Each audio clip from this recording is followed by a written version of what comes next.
வணக்கம்.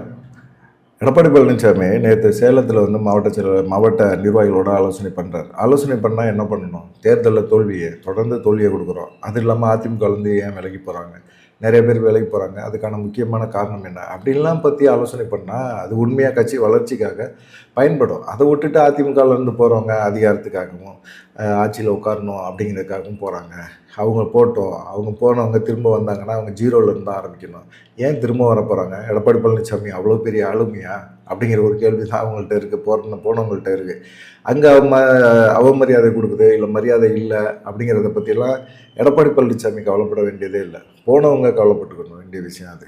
அப்படியே போனாலும் திரும்பவும் எடப்பாடி பழனிசாமிகிட்ட வந்து சேர மாட்டாங்க அப்படிங்கிற மாதிரி ஒரு சூழ்நிலை தான் இருக்குது.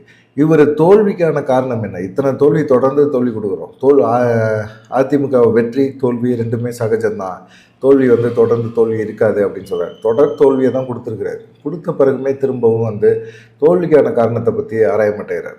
தாவேகாவில் யார் யாருக்கு பதவி கொடுத்துருக்காங்க? ஜனநாயகம் பட தயாரிப்பாளர், அவருக்கு வந்து டெல்லி சிறப்பு பிரதிநிதியாக கொடுத்துருக்காரு.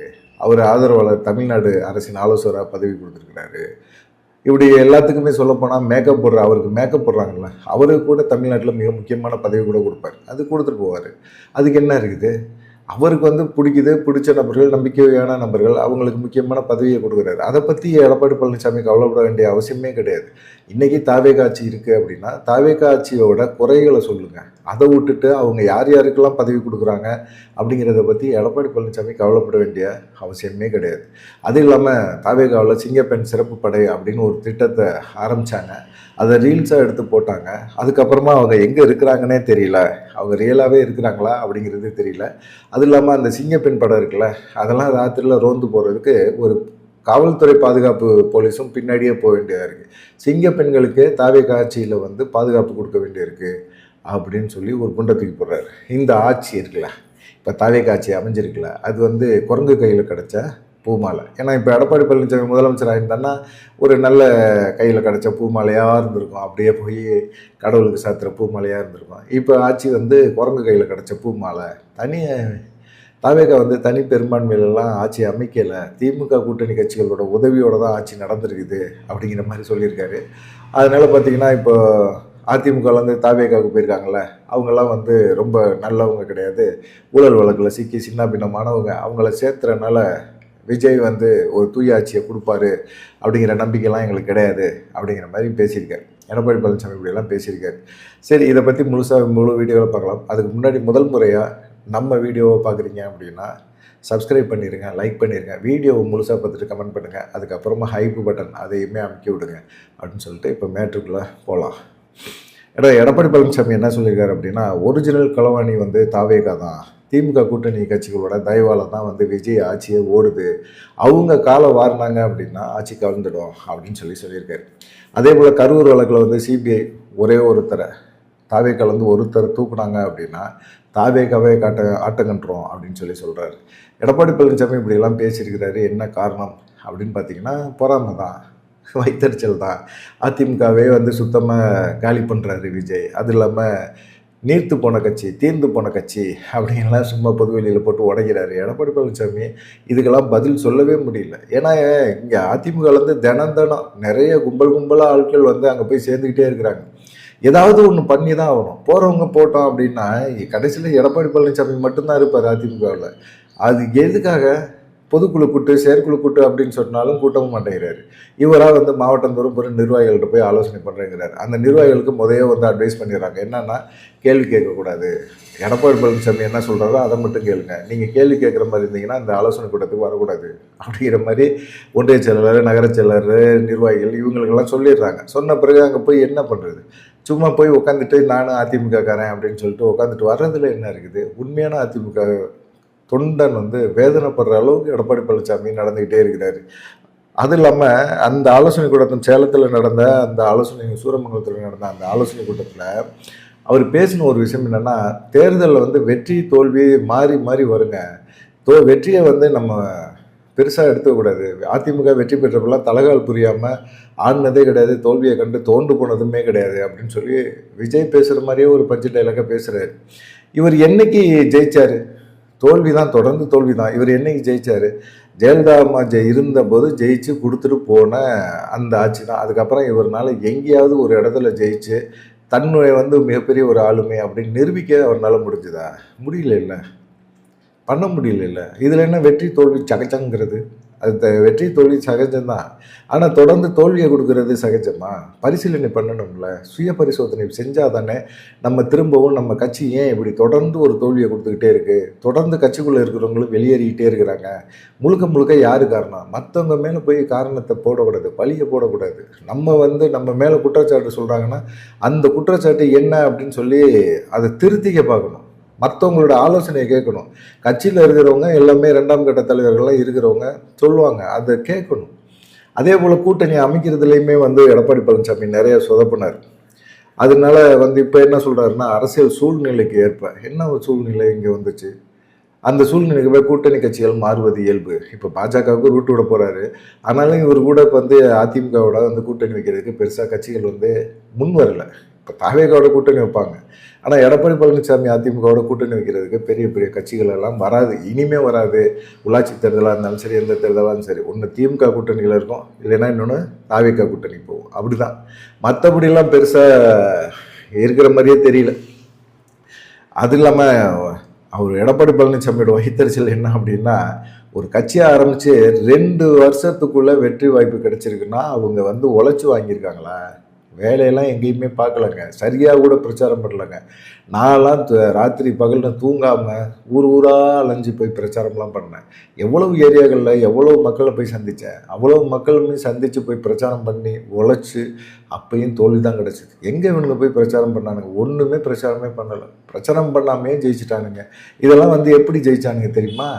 நம்மளுடைய தலைவர்கள் அண்ணா எம்ஜிஆர் படத்தை வச்சுக்கிட்டு காட்டிக்கிட்டு அதில் வந்து ஜெயிச்சிருக்கிறானுங்க அப்படின்னு. நீ ஏன் அண்ணா எம்ஜிஆர் படத்தை போடல கேட்பாங்கல்ல. எம்ஜிஆர் ஜெயலலிதா படத்தை போடலைன்னு சொல்லி சிவி செங்கோட்டையன் ஒரு ட்ரிப்பு பிரச்சனை பண்ணார்ல, அப்பயே உணர்ந்துக்க வேணாமா எம்ஜிஆர் ஜெயலலிதாவுக்கு இன்னும் மக்கள் மத்தியில் மவுஸ் இருக்குது அப்படின்னு? அதை விஜய் சாதகமாக பயன்படுத்தினார், விஜய் பயன்படுத்தினார். நீங்கள் வந்து ஏன் பயன்படுத்தலை? எம்ஜிஆர் எங்கேயாவது நீங்கள் பிரச்சாரத்தில் வந்து பேசியிருக்கீங்களா? ஜெயலலிதாவை பேசியிருக்கீங்களா? ஏதாவது ஒன்று செஞ்சுருக்கீங்களா? நான் ஜெயிச்சிருவேன் அப்படிங்கிற அந்த ஆணவ பேச்சு இருக்குல்ல, அந்த பேச்சு யாருக்குமே பிடிக்கல, அதிமுக தொண்டர்களுக்கே பிடிக்கல. அப்படிங்கும்போது சராசரி ஓட்டு போடுற நடுநிலைவாதிகளுக்கு எப்படி பிடிக்கும்? சுத்தமாக பிடிக்கல. அந்த மாதிரி தான் இருந்துச்சு. இது வந்து ரீல்ஸ் அரசாங்கம், ரீல்ஸ் மட்டுமே போட்டுக்கிட்டு இருக்காங்க. இதில் வந்து என்ன இருக்குது? உண்மைக்கு புறம்பாக அவங்க பேசுகிறாங்க. சினிமாவில் பேசுகிற மாதிரி முதலமைச்சர் எங்கே பேசினாலும் ஒரு பஞ்சு டைலாக் பேசுகிறாரு. தமிழ்நாடு அப்படியா இருக்குது? அவர் சொல்கிற மாதிரி ஆஹா ஓஹோன்ற வந்து 100 நாள் கூட ஆகலைங்க, 60-70 நாள் தான் ஆகுது. அதுக்குள்ளே அவர் என்ன பண்ண முடியுமோ அதை பண்ணுறாரு. முதலமைச்சர் விஜய் பண்ணுறாரு. அதை விட்டுப்புட்டு அதை பாருங்கள், அவர் நல்லது நிறைய விஷயங்களை பண்ணியிருக்கிறார். இன்றைக்கி லஞ்சம் தலை விரித்தாடுதா? லஞ்சம் வாங்கினா உடனே நடவடிக்கை அப்படிங்கிற மாதிரி சொல்லியிருக்காங்க. அமைச்சர்கள் எல்லாம் இன்னும் அப்படியே ரொம்ப கூலாக தான் இருக்கிறாங்க. என்ன பண்ணுறது, பயந்துட்டு இருக்காங்க. ஒவ்வொருத்தங்களும் பயப்படுறாங்கல்ல, அந்த பயத்தை உருவாக்கியிருக்காருல்ல, அதிகாரிகள் முதற்கொண்டு பயமுறுத்தி வச்சிருக்கிறார்ல. இந்த விஷயத்த வந்து திமுக அதிமுக பண்ணாத விஷயத்த முதலமைச்சர் ஜோசப் விஜய் பண்ணியிருக்கிறார். அதை வந்து மறக்கவே முடியாது, மறுக்கவும் கூடாது. கஞ்சா போதை கலாச்சாரம் இங்கே வந்து தமிழ்நாட்டில் தலைவிரித்தாடுது அப்படின்னு சொல்லியிருக்காரு. எடப்பாடி பழனிசாமி காலகட்டத்திலே இருந்துச்சு. அது எல்லா ஆட்சி காலத்துலேயுமே இந்த கஞ்சா போதை இருக்குது, போதை கலாச்சாரம் இருக்குது, ஒன்றுமே செய்ய முடியாது. பாலியல் கொலை கொள்ளை சம்பவங்கள்லாம் நிறைய நடக்குது தமிழ்நாடை பொறுத்த வரைக்கும் அப்படின்னு சொல்கிறாரு. எல்லா ஆட்சி காலத்துலேயும் தான் நடக்குது, இப்போ என்ன பெருசாக ஆயிடுச்சு அப்படிங்கிற மாதிரி இருக்குது. அது இல்லாமல் பார்த்தீங்கன்னா, நீங்கள் இரவு நேரத்தில் சிங்கப்பெண் சிறப்பு படை ஒன்று வச்சுருக்கிறீங்க, அந்த படை வந்து அப்படியே ரோந்து போகுது அப்படின்னா பின்னாடியே காவல்துறை வேணும் போகுது, அவங்களும் ஒரு பாதுகாப்பு சிங்கப்பெண்களுக்கு கொடுக்க வேண்டிய நிலைமை தான் தமிழ்நாட்டில் இருக்குது. சிங்கப்பெண்களுக்கே இங்கே தமிழ்நாட்டில் பாதுகாப்பு இல்லாத ஒரு சூழ்நிலை தான் இருக்குது. சும்மா அது ரீல்ஸுக்காக எடுத்து சிங்கப்பெண் சிறப்பு படை அப்படின்னு போட்டு என்ன பண்ணிட்டீங்க? ஒன்றுமே பண்ணல. மக்களுக்கு ஏதாவது பண்ணியிருக்கீங்க? சிங்கப்பெண் சிறப்பு படையினால் ஏதாவது ஒரு மிகப்பெரிய ஒரு விஷயங்களை சாதிச்சிருக்கீங்களா? அதெல்லாம் ஒன்றுமே கிடையாது அப்படிங்கிற மாதிரி சொல்கிறாரு. இதெல்லாம் வந்து பார்த்திங்கன்னா எல்லாத்தையுமே வந்து பிரெயின் வாஷ் பண்ணுறாரு. மக்களுக்கு வந்து இந்த சமூக வலைதளங்கள் மூலமாக இப்படி பண்ணுவேன் அப்படி பண்ணுவேன்னு சினிமா டைலாகை பேசி ஆட்சிக்கு வந்துட்டார். ஆட்சிக்கு வந்த பிறகு பார்த்திங்கன்னா பயங்கரமான ஒரு அலங்கோலமான ஒரு ஆட்சி நடக்குது அப்படின்னு எடப்பாடி பழனிசாமி பேசியிருக்காரு. சரி, அவர் பேசினாரு. அதுக்கப்புறமா என்ன செஞ்சாரு, திமுக, அதிமுக கூட்டு களவாணிகள் அப்படின்னு சொன்னோன்னே அப்படியே பயங்கரமான கோவம் வந்துருச்சு எடப்பாடி பழனிசாமி. ஏய், ஒரிஜினல் களவாணியே நீதான்யா அப்படிங்கிற மாதிரி அவர் பேசியிருக்கிறார். சட்டமன்ற தேர்தலில், இடைத்தேர்தலில் இரட்டை இலை சின்னத்தில் போட்டி போட்டு அந்த எம்எல்ஏக்கள் ஜெயிச்சவங்கள எதுக்காக நீங்கள் வந்து திருடுறீங்க, களவாடுறீங்க? விஜய் எதுக்காக அந்த எம்எல்ஏக்களை வந்து எம்எல்ஏ பதவியை ராஜினாமா பண்ணிட்டு வர சொல்கிறீங்க அப்படின்னு கேள்வி கேட்டிருக்காரு. அவங்க பிரியப்பட்டு போகிறாங்க, அவங்க கூப்பிட்டாங்களா? பிரியப்பட்டு போகிறாங்க, இல்லை கூப்பிட்ருக்காரு. எம்ஆர் விஜய் பேசுகலாம் அதை தானே சொன்னார். எங்களை வந்து ஆதவ அர்ஜுனா எங்கள்கிட்ட வந்து பேச்சுவார்த்தை நடத்தினார். பேச்சுவார்த்தை நடத்தினோட எங்களுக்கு அந்த டீல் பிடிச்சிருந்தது, அதனால் நாங்கள் தாவேகாவுக்கு எம்எல்ஏ பதவியை ராஜினாமா பண்ணிட்டு போயிட்டோம் அப்படின்னு சொன்னார். அதுக்கு என்ன பண்ண முடியும்? அவங்க எங்கே விருப்பப்படுறாங்களோ அங்கே தான் பண்ண முடியும், அங்கே தான் போவாங்க. எடப்பாடி பழனிசாமி யார் பேச்சையும் கேட்கறது இல்லைன்னு ஒரு முடிவு எடுத்துட்டாரு. எல்லாம் இறங்கி வேலை செய்யக்கூடிய நபர்கள் தான், நல்ல மனுஷங்க தான். ஏதோ சில ஊழல்கள் பண்ணியிருப்பாங்க, யாரும் ஊழல் பண்ணாமல் இருக்கிறா? ஊழல் பண்ணியிருப்பாங்க. ஆனால் அப்படி பண்ணவங்கள நீங்கள் வந்து சரியாக வழி நடத்தியிருக்கணும், கேள்விக்கு அவங்கள வந்து பேச்சுவார்த்தை நடத்தியிருக்கணும். ஆனால் அவங்க மன அதிருப்தியில் இருக்கிறது எல்லா விஷயமும் எடப்பாடி பழனிசாமிக்கு நல்லா தெரியும். தெரிஞ்ச பிறகு அவங்கள கூப்பிட்டு பேச்சுவார்த்தை நடத்துறதில்ல. தயக்கம், ஈகோ இப்படியே இருந்தால் கட்சி வளர்க்கவே முடியாது. அதுதான் எடப்பாடி பழனிசாமி தப்பு பண்ணிட்டார். இன்றைக்கி எல்லாருமே போயிருக்காங்க அப்படின்னா, எல்லாருமே அதிமுக விட்டு போகிறாங்க அப்படின்னா என்ன பண்ண முடியும்? போக தான் செய்வாங்க அப்படிங்கிற மாதிரி சொல்கிறாங்க. அது இல்லாமல் கரூர் வழக்கு இருக்குது, இந்த 41 பேர் இந்த சம்பவத்தில் வந்து உச்சநீதிமன்றம் சிபிஐ விசாரணை அப்படின்னு சொல்லி இருக்குது. 2 போலீஸ் ஐஜிகள் வந்து தலைமையில் இந்த விசாரணை நடந்துக்கிட்டே இருக்குது. இது மத்திய அரசு நினச்சிது அப்படின்னா தாவே கலந்து ஒரே ஒருத்தங்களை, யாராவது ஒருத்தங்களை தூக்குனாங்க அப்படின்னா தாவேக்கு ஆட்டம் கண்டுரும். மத்திய அரசு நினச்சா எல்லா வேலையுமே பண்ணோம். ஏற்கனவே சிவசேனா, அதே போல் மம்தா பானர்ஜி இவங்களெல்லாம் அந்த மாதிரி தான் ஏற்பட்டுச்சு. அவங்க நிலைமையெல்லாம் இன்றைக்கி எப்படி இருக்குன்னு பார்த்தீங்களா? அதே போல் தான் தாவேகாவுக்கு போனவங்களுக்கு மேலேயும் வழக்கு இருக்குது.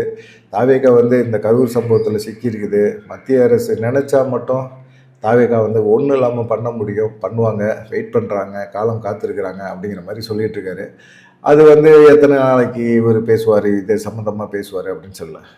முதலமைச்சர் விஜய் வந்து பாஜகவோட இணக்கமாக தான் போகிறார். எடப்பாடி பழனிசாமி நாங்கள் பாஜகவோட கூட்டு வச்சுருக்கோம் அப்படின்றார். எடப்பாடி பழனிசாமி சொன்னால் பாஜக கேட்குமா? ஏன்னா எத்தனை தடவை பாஜக வந்து மேலிடத்துலேருந்து எடப்பாடி பழனிசாமிகிட்ட கூட்டணி பலமாக இல்லை, உளவுத்துறை கொடுக்குற ரிப்போர்ட்டு நீங்கள் ஜெயிக்கிறதுக்கான வாய்ப்பு இல்லை, கூட்டணி பலத்தை அதிகப்படுத்துங்க அப்படின்லாம் சொல்லி பார்த்தாங்க. கேட்கவே இல்லையே, கேட்குறதுக்கான வாய்ப்புகளே இல்லையே. அதே போல் கரூர் சம்பவம் நடந்தபோது பார்த்திங்கன்னா எங்கே போனார் முதலமைச்சர் விஜய்? இப்போ பேசுகிறாரு, வீரமாக பேசுகிறாரு. 72 நாட்கள் வீட்டை விட்டு வெளியவே வரல. அன்னைக்கு போய் பொதுமக்களுக்கு ஓடி ஓடி உழைச்சதெல்லாம் யார்? அதிமுக தொண்டர்களும் திமுக தொண்டர்கள் தான் உழைச்சாங்க. ஆனால் தேர்தலில் வெற்றி பெற்றோன்னா வாக்குறுதிகள்லாம் நிறையா கொடுத்தாரு. தேர்தலுக்கு முன்னாடி வாக்குறுதிகள் கொடுத்தாரு. ஏன் அவ்வளோ வாக்குறுதிகள் கொடுத்தாரு? மக்களை நம்ப வைக்கிறதுக்கு, எப்படியாவது நம்மளை ஜெயிக்க வைங்க அப்படின்னு சொல்லி. தெரியாதனமாக மக்களும் ஓட்டு போட்டு வாக்குறுதிகளை நிறைவேற்றுவார்னு சொல்லி பார்த்தா ஏகப்பட்ட வாக்குறுதிகளை அள்ளி வீசி வச்சிருக்கிறார். இந்த வாக்குறுதிகள்லாம் அவர் எதுக்காக கொடுத்தாரு? தேர்தலில் ஜெயிக்க மாட்டோன்னு ஒரு அவநம்பிக்கையில் கொடுத்தாரு. ஜெயிச்சிட்டார், முதலமைச்சர் ஆகிட்டார். இப்போ இந்த வாக்குறுதிகளை நிறைவேற்றணும். இந்த வாக்குறுதிகளை நிறைவேற்றுறதுக்கு நிதி தேவை. நிதி எங்கே கிடைக்கும்? கிடைக்கலையே. என்ன பண்ணுறதுன்னு தெரியாமல் தவிச்சிட்டு இருக்கிறாரு அப்படிங்கிற ஒரு குற்றச்சாட்டை சொல்லியிருக்கார். இவரு தான் தாவேக அரசு மேலே பயங்கரமான ஒரு காண்டுக்கு வந்துட்டார். இப்போ உண்மையிலேயே ஆலோசனை கூட்டம்னா அதிமுகவோட ஆலோசனை கூட்டம் எதுக்கு போடுறோம் அப்படிங்கிற ஒரு விஷயத்த வந்து மைண்டில் வச்சுக்கணும். அதை விட்டுட்டு தோல்விக்கான காரணம் என்ன அப்படின்னு பேசுகிறத விட்டுட்டு தாவேகா எப்படி ஜெயிச்சுது, ரீல்ஸ் போட்டு ஜெயிச்சாங்க, நீங்களும் ரீல்ஸ் போடுங்க, சும்மா நீங்களும் ரீல்ஸ் போடுங்க, மக்களை வந்து அப்படியே ஒரு பாதுகாப்பாக வைக்கிறோம் அப்படின்னு சொல்லி போடுங்க, வேட்டியை மடித்து கட்டிக்கிட்டு ஒரு 4-5 பேர் அடிக்கிற மாதிரி ஒரு ரீல்ஸை போடுங்க. உங்களை யாருமே ரீல்ஸ் போட வேணாம்னு சொல்லலை, போடுங்க, மக்களுக்கு நல்லது செய்த போடுங்க, அதை பற்றி பேசுங்க. அதனால மக்கள் வந்து மாறி உங்களுக்கு ஓட்டு போகிற வாய்ப்பு இருக்குது. உங்கள் கட்சிக்காரங்களே உங்களை நம்பலை அப்படிங்கிறத எடப்பாடி பழனிசாமி எப்போ உணர போகிறாரோ அப்போ தான் அதிமுக உண்மையான வளர்ச்சியை கொடுக்கும் அப்படின்னு சொல்லி சொல்கிறாங்க. பார்க்கலாம் என்ன நடக்கும் அப்படின்னு சொல்லிட்டு நீங்கள் என்ன நினைக்கிறீங்க அப்படிங்கிற உங்களுடைய கருத்தை மறக்காமல் கமெண்ட் பண்ணுங்கள். நன்றி, வணக்கம்.